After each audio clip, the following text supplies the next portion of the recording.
చేయడం జరిగింది. అది నిరూపణ సెట్ నివేదిక కూడా వచ్చినా కూడా మేము చేయలేదు, అది కాదు ఇది కాదని చెప్పడం జరుగుతుంది.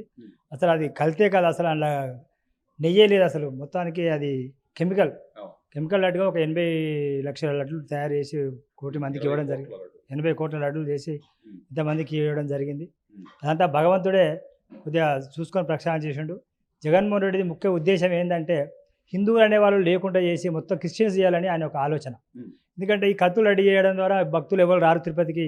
ఈ ప్రపంచం లోపల అతిపెద్ద జాతర ఇది.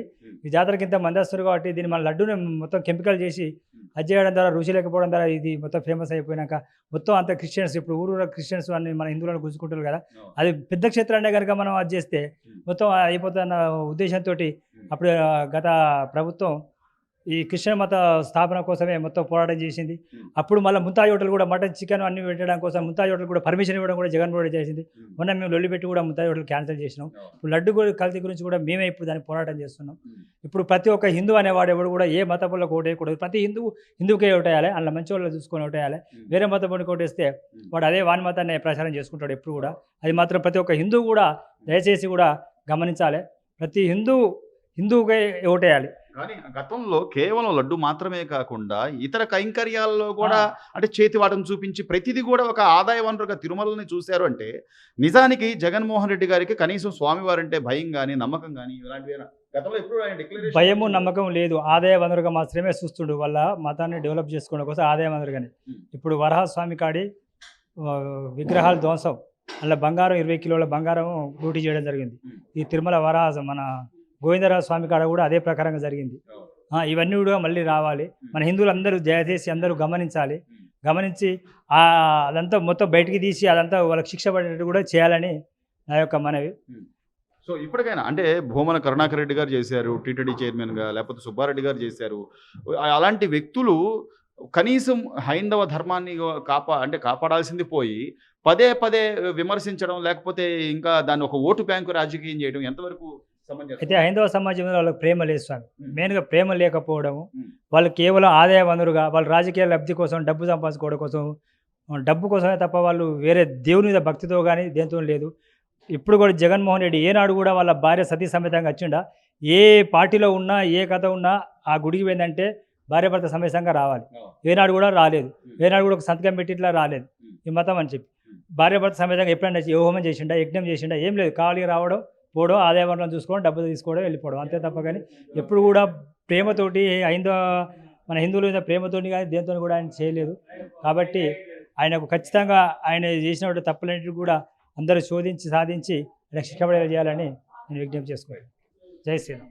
నెల్లూరు జిల్లా నారాయణరెడ్డిపేట బ్రహ్మంగారి ఆశ్రమం లడ్లు కల్తీ గురించి, ఇక గోవిందరాజు దేవస్థానం గురించి, ఇక మన హిందూ దేవస్థానాల గురించి మాట్లాడడానికి సమావేశం వచ్చాం.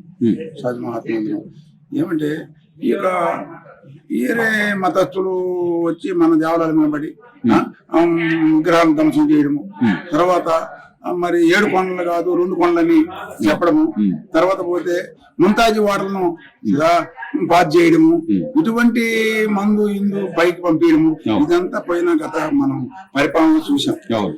మన హిందువుల పక్కన, హిందూ దేవస్థానం పక్కన రక్షణ కల్పిస్తూ చంద్రబాబు నాయుడు గాని, మన పవన్ కళ్యాణ్ గారు కానీ, కూటమి వీళ్ళందరూ కలుసుకొని మన హిందూ ధర్మాన్ని కాపాడాలి కదా. మరి హిందూ దేవస్థానాలన్నీ ధ్వంసం చేస్తుంటే ప్రాంతంతోనే జరిగినాయి, లేకపోతే ఎట్ట జరుగుతాయి?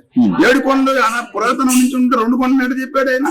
అందుకే ముక్కలు అయిపోయినాయి ఆయన, మనం చూసాం కదా అప్పుడే. తర్వాత రెండోది ముంతాజీ వాళ్ళు స్థాపించి దానికి మరి అలిపిరికాడ పెట్టచ్చా? పెట్టకూడదు కదా. మరి ఎట్లా చేస్తారు? మరి ఇప్పుడుండే కూటమి ప్రభుత్వం చర్యలు తీసుకొని వాళ్ళకు ఎవరైతే ఈ యొక్క దుశ్చర్యకు పాల్పడ్డారో వాళ్ళందరినీ అరెస్ట్ చేసి జైలు పెట్టి శిక్షను అమలు జరపాలి. 100 కోట్లు దోచుకునే దానికి ప్లాన్ మేము చేశారు వాళ్ళు. మామూలుగా ఎందుకు చేస్తారు? తర్వాత చంద్రబాబు మన తెలుగుదేశం పార్టీ పోతానే 100 రూపాయలు ఉన్న సీసాను 300 రూపాయలు పెంచాడు. అన్ని బ్రాండ్ కంపెనీలన్నీ వాళ్ళ పేరుని పెట్టుకొని తెచ్చుకొని కల్చర్ చేసి ఈ తాగుడుపోతున్న అమాయకులందరినీ కూడా నాశనం చేశారు. తర్వాత కొద్దిగా తగ్గించుకుంటూ వచ్చారు. ముసలి వాళ్ళకి ఎక్కతానే 3000 చేస్తానని చెప్పి 5 సంవత్సరాలకు 250 పెంచుకుంటూ వచ్చాడు. ఇటువంటి ఇటువంటి ప్రభుత్వానికి ఓట్లు వేసి గెలిపిస్తే ఇక మళ్ళీ మనం ఉండేదానికి లేదు ఆస్కారం. కాబట్టి మన హిందువులందరం కూడా ఒక కమాండ్ గా ఉండి వాళ్ళ మనకి ఖండించాల్సిన బాధ్యత మన పైన ఉంది.